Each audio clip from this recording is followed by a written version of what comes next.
Collectively, these three women have over 35 years of membership in NAPO and lots of volunteer hours. And what we're asking them today is, what are their top tips regarding how they manage their roles as they have moved up in their leadership roles? So with this, Ellen, we're going to ask you to start. All right, so. Thank you, Sue. So I'm going to start talking about a little bit more global principles, productivity and time management principles for you. And then Susie and Lisa are going to drill down a little bit more and adapt it to volunteer leadership. But I wanted to just lay some foundational work for you. So first of all, getting clear of what's important and what is not important is critical.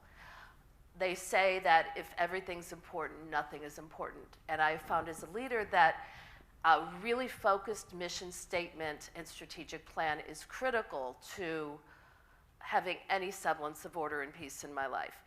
And I've been a volunteer leader in many different forums. And having those foundational elements to back me up as a leader when somebody comes and says to me, can we do this? Why don't we do this? This is a great idea. And I can have that mission behind me and say, that is fabulous. But if you look at our mission, you can see that it's really not a fit. And that's why we've talked about it before, but it doesn't really fit.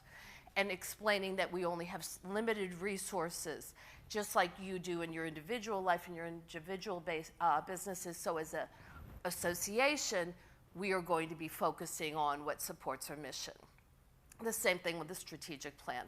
It's wonderful to be able to say, you know, we have our plan for this year and we've considered member feedback and input when we created that plan.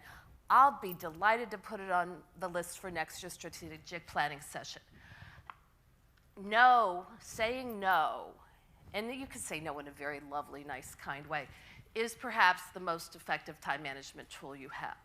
Obviously, you don't want to say no to everything, but having foundational elements in place provides you with a real anchor as you're choosing what is most important and what is not.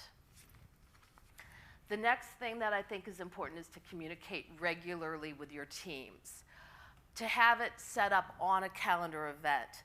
Because what happens is if you have too much time in between your calls or your meetings, or you try to rely on email too much, then you end up, when you sit down to talk, having these to-do lists that take forever to get through. Marissa Mayer, who's the CEO of Yahoo, you may remember she was in the news because she was the one that said no one at Yahoo's working at home anymore. She says if you get to the bottom of your to-do list, you're wasting your time on unimportant things.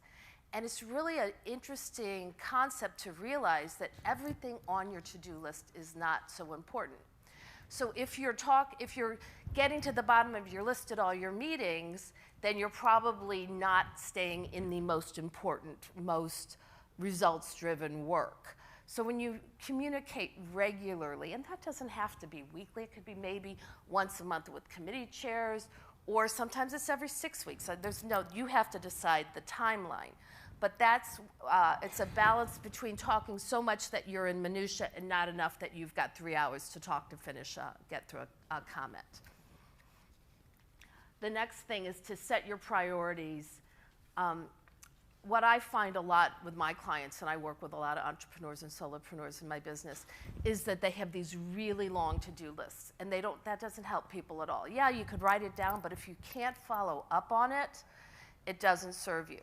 So what I work with my clients to do is to develop priority lists. And I want them to break out their tasks based on how important the priority is to get the job done. And I use a very simple system. I have 4 elements, and I brought a little picture for you. This is just a pad of paper with 4 by 4 Post-its on it. I'm going to explain it to you. It doesn't matter if you do this on a pad of paper with Post-its, or on a whiteboard, or on an Excel spreadsheet, or on an app, or on a project management tool. It's not about the tool.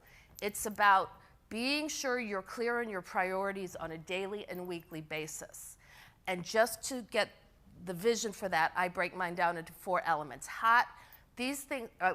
Critical, these things have to be done today before I stop working. If they're not done, I'm not stopping working. Hot, if I don't get them done in the next few days, there's a consequence.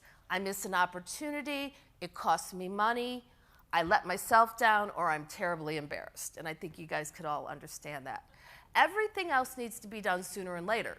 So those go on the sooner and later's parts, and I like a list that can change because I could copy over the hots and the criticals all the time, but these kind of are more static. And if I'm really in a stressed day and I have something like this, you pull it off, and all I do is put that on my computer, and I focus on my criticals, and nothing else is on my mind. So I want you to really think about setting priorities in how you plan your time. Then creating a work environment that inspires focus. You know, I like to think of my desk as my cockpit, and I'm a fighter pilot, and I don't want anything around me if I don't need it all the time. And if I need it every day, I don't want to have to walk to the plane to get it.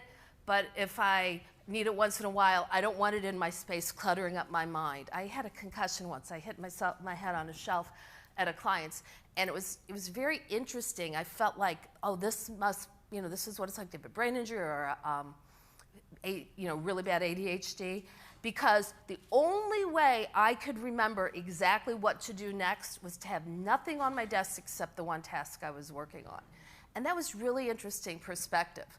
So keep the task that's most important in front of you and clear everything else off. Stop the notifications on your phone. Statistics show it takes 15 minutes to ramp up from an interruption.